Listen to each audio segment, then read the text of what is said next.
Bonjour à tous et merci de nous suivre pour commencer le séminaire gouvernemental tenu hier à la primature dans la commune du Plateau. Moussa Sanogo, le secrétaire d'État auprès du Premier ministre, a expliqué aux autres membres du gouvernement ivoirien le budget programme. La Côte d'Ivoire, on le sait, va changer de doctrine budgétaire à partir de 2020. Dans le 13h, nous allons revenir sur cette séance d'information des ministres. Une étude dans le secteur privé et des petites et moyennes entreprises. Il s'agit de faire un diagnostic des activités de ce secteur afin de les développer. C'est une initiative de la Banque africaine de développement. Le rapport de cette étude a été présenté récemment au secrétariat d'État chargé de la promotion des petites et moyennes entreprises.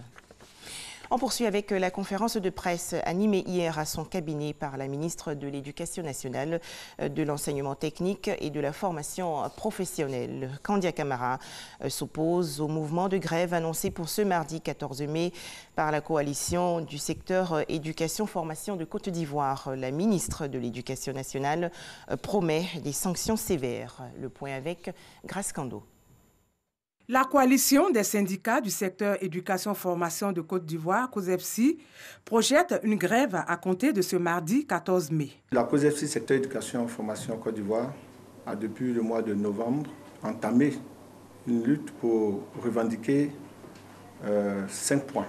L'amélioration des indemnités de logement, la suppression des cours de mercredi, la révalorisation au double des indemnités liées aux examens de fin d'année, le paiement des 500 000 francs aux enseignants ex-contractuels et la réintégration du résiduaire des 91 qui ont été radiés pour faire des grèves. Ces différents points de revendication ont déjà été portés à la connaissance du gouvernement. Un séminaire a été organisé à Grand Bassam du 10 au 13 avril 2019 avec l'ensemble des syndicats du sous-secteur éducation-formation dont la COSEFSI, pour finaliser les négociations sur les différents points de revendication. Les conclusions de ce séminaire sont sur la table du gouvernement qui est en train de les examiner afin d'y apporter des réponses. Par ailleurs, la ministre Kandia Camara met en garde tous les enseignants sur l'observation de ce mot d'ordre de grève.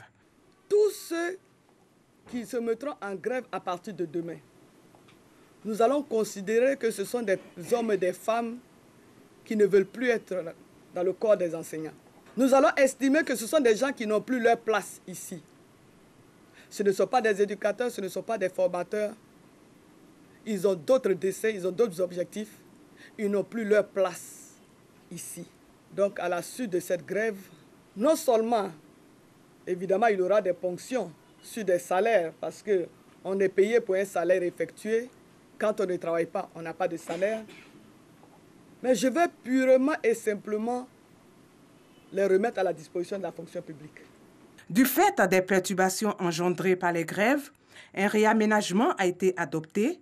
Il s'agit du découpage de l'année scolaire en 2 semestres et les examens du CEPE prévus pour se dérouler le 5 juin prochain auront lieu finalement le 1er juillet.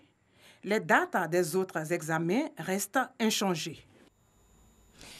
Hors de chez nous, 5 manifestants et un militaire ont été tués la nuit dernière à Khartoum, au Soudan, quelques heures après une percée dans les pourparlers entre les représentants de la contestation et les généraux au pouvoir sur la transition politique.